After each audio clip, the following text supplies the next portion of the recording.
If there's one thing I think we can all agree on in the entertainment world, it's that no matter our tastes, we all have our guilty pleasures. You know, the things we indulge in and get tons of enjoyment from, but also give us a sense of insecurity and embarrassment. We wonder why we continue liking them, but any questioning ends up becoming irrelevant, and we find ourselves coming back to these things over and over again. Guilty pleasures often appeal to the simpler tastes of human beings, and they come in a number of flavors. Maybe you enjoy watching a bunch of giant alien robots beating the snot out of each other for 2.5 hours, or looking into the vivid romantic experiences of an average everyday woman and a billionaire whose name is synonymous with drab, boring colors, or watching anything starring Adam Sandler ever. You get the point. The wonderful world of Japanese animation has no shortage of guilty pleasures either, and the same principles can apply here as well. However, it seems to me like anime has established its own guilty pleasure genre, and if you happen to be an anime-loving individual like myself, there's a very strong chance you've experienced it before in some way or another. Every single year we get waves upon waves of new examples of the harem genre.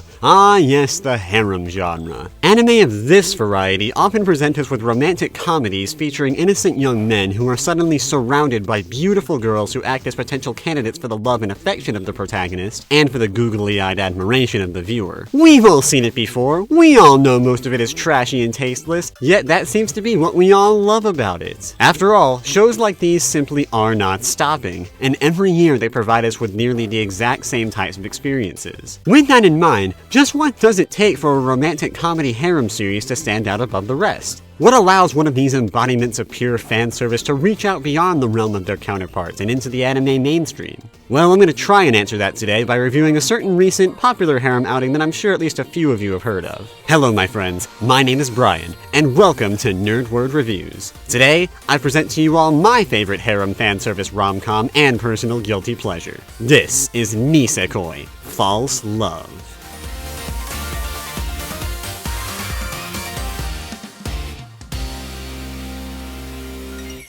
Based on the ongoing Shonen Jump manga series by Naoshi Komi and animated by Studio Shaft, Nisekoi follows the life and adventures of Raku Ichijo, an ordinary Japanese high school student whose domestic situation is rather unique. You see, Raku happens to be the son of a major Yakuza faction leader, or Yakuza.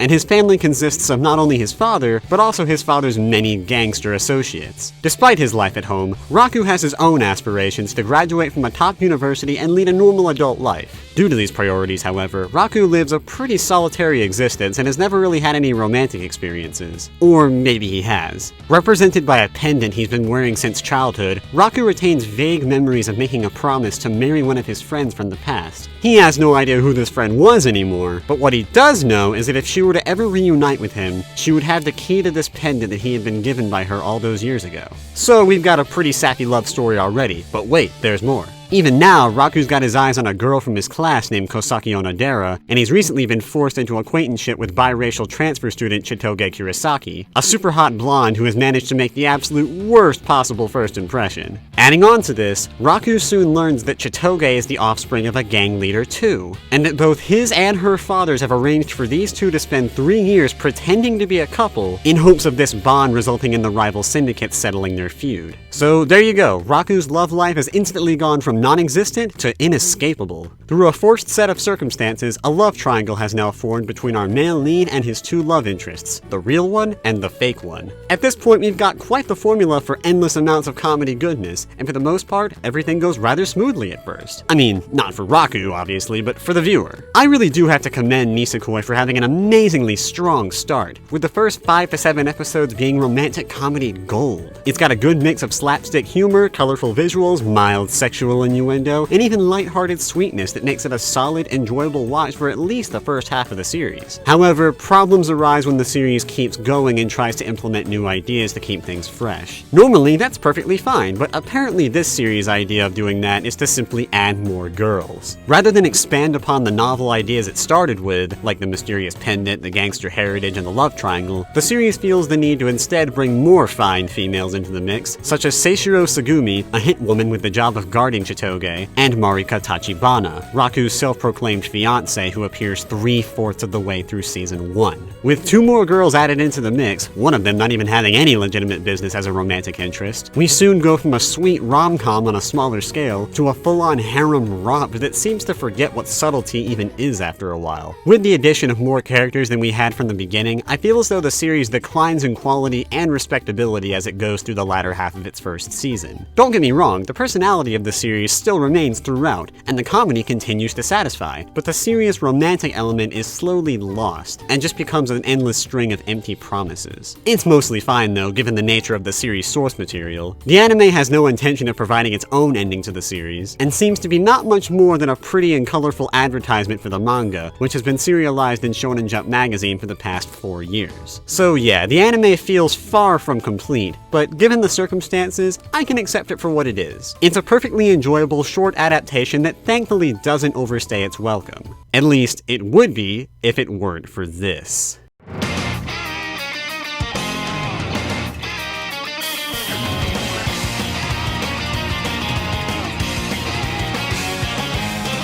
Yes, as it turns out, Nisekoi as an anime proved popular enough to receive a second season, which really just picks up right where the first season left off and adapts more manga chapters, and then ends after only 12 episodes with what is essentially another non-conclusion, making the anime feel even more incomplete than it already was. Season 2, like Season 1, has its ups and downs, but in this case, it's mostly downs. Maybe it was just like this from the beginning, but as Season 2 goes on, you really begin to notice just how juvenile some of this humor is. The romantic comedy elements and sexual innuendo sometimes come across as repetitive and tedious recyclings of those that we had seen previously, and it all goes from being innocent and subtle to childish and obnoxious. The animation and art quality, while still having plenty of strength, also seem like a slight downgrade from before, and the series begins to rely a tad too much on gratuitous fan service to keep the viewer's attention. I'm not gonna lie and say that it didn't work on me. In fact, it's one of the reasons this show is my guilty pleasure after all, but that's not all I'm looking for. And I'm well aware that at its best, this series has more to offer. It clearly demonstrated this in the first season, and that sense of life and soul has somehow been radically diminished in Season 2. The stories themselves often feel so boring and trivial that the series begins to overstay its welcome as a generic slice-of-life comedy, and no longer feels like it has any real story or direction. Season 2 ends pretty much the same way it began, and it feels like no substantial progress was really made. This is a shame because in addition to the aforementioned soul and charm the series had shown signs of, Nisekoi started off with a pretty sweet gimmick that showed tremendous potential, but even that went to waste after a while.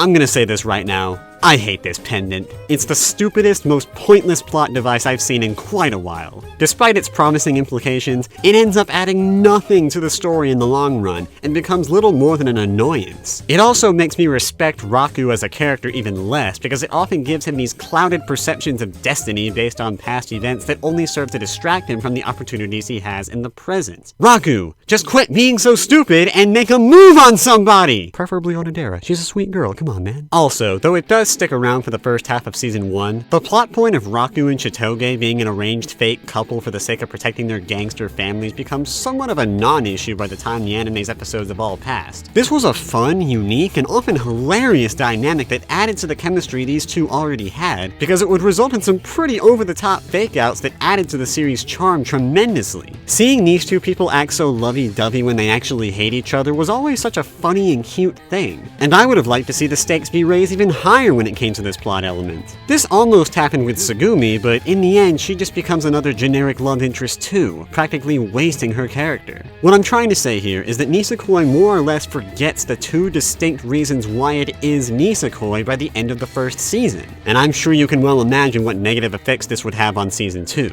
And remember how I said this series pretty much adds a new girl every time it needs to keep the story fresh? Well, that mentality is nearly catastrophic when we reach Haru, Kosaki's younger sister. If you thought Chitoge was mean and nasty, you have seen nothing, my friend. Haru's gimmick is to be the obnoxious little sibling who tries to keep the main character's hands off of the big sibling, which in this case is Kosaki. However, being only a year younger than Kosaki, Haru basically serves the secondary purpose of being a physical clone of Kosaki, only with that Ore-emo branded little sister edge that makes her occasional sexualization all the more exciting to those who are into that kind of thing. Adding on top of that, she too develops an ironic interest in Raku, adding yet another body to this pile of harem nonsense. There is just too much going on with this character who didn't even need to be here in the first place. If anything, I guess she just serves to make Kosaki look a whole lot sweeter. And that's cool, because she was always a favorite of mine. Despite her shyness and modesty, she's flat out adorable from head to toe. And she's usually the one I root for in this never-ending harem struggle. Speaking of favorites, Chitoge everybody! Yeah, I know. She can be pretty aggressive and stubborn at times, but that does not stop her from being one of the most entertaining characters in the series. I haven't mentioned this too much so far, but Nisekoi has tons of visual flair. The artwork is pretty, the backgrounds pop, the color scheme is bright and cheery, and the animation and character designs allow for some serious expressiveness. I feel like this is best encapsulated in Chitoge, who I must say has a brilliant design and an outstanding presence. Her appearance, personality, and color scheme allow her to confidently stand out as a firing, dominating blonde bombshell who absolutely steals every scene she's in, whether you like it or not. On the other side of the gender spectrum, I've also got to give a shout out to Shu Maiko, Raku's best friend. He pretty much plays the role of every other best friend character in series like this, and boy does he do his job well. His lines are awesome, his actions are awesome, and his faces are awesome. Seriously guys, the facial expressions in this series are priceless, and most of the good ones come from Chitoge and Shu. The presentation in general is one thing I can wholeheartedly respect Nisekoi for. Even in Season 2, the production values are leaps and bounds ahead of what fans of this genre are typically used to, and this series has an ever-present sense of personality. Even with all the narrative problems I've mentioned, I can still manage to find this series fun and enjoyable by the merits of its presentation alone. This is a series with brilliant character design, expressive animation, loads of color, and a general fun factor that comes with all of it.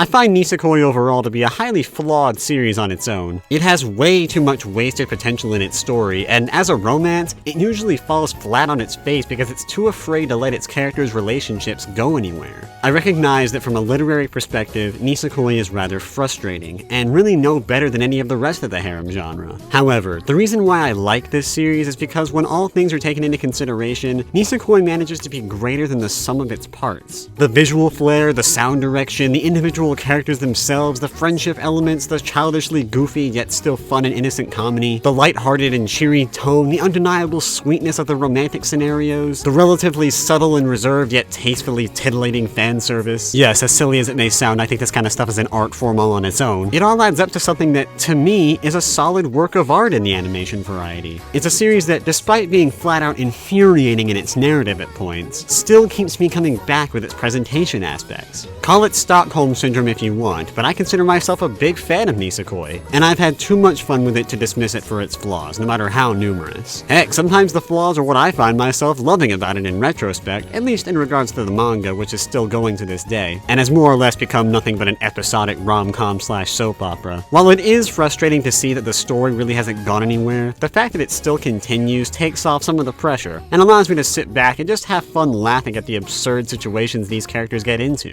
I guess both the best and worst thing about Nisekoi is that it's running in Shonen Jump to begin with. Series from this magazine tend to have a really strong start, but as soon as they get popular, they are simply not allowed to end. Their stories have to be spread thin, and after a while, they simply can't be taken seriously anymore. Nisekoi is yet another victim to this pattern, and it's something that I'm doing my best to just come to accept. Would this be a better series if it had a more cohesive narrative? Yes, absolutely. But I also recognize the value in having a series like this to come back to every now and then. At this point, it plays a crucial role in Shonen Jump's lineup of manly men and explosions as being an episodic, lighthearted excuse to look at pretty anime girls every week. And oh geez, oh boy, they're just so pretty. The situation Nisekoi has been forced into, despite its issues, is something that I can get down with. It's not the ideal situation, but I'll take it. I also find the anime to be a very strong adaptation, and one that's often better than its manga counterpart, due to the additional sense of personality established by Studio Shaft and director Akiyuki Shinbo. I don't think Season 2 was necessary at all, but I guess the fact that it exists isn't really too big a crime. What's done is done, and in the end, this series is certainly something that I've expressed a lot of mixed feelings about. I hope I've given you guys at least a little bit of an understanding of what you'd be getting into with this series without confusing you too much. Bottom line, Nisekoi is a highly frustrating, yet oddly endearing series that I enjoy but can't in good faith recommend unless you really know what you're getting into.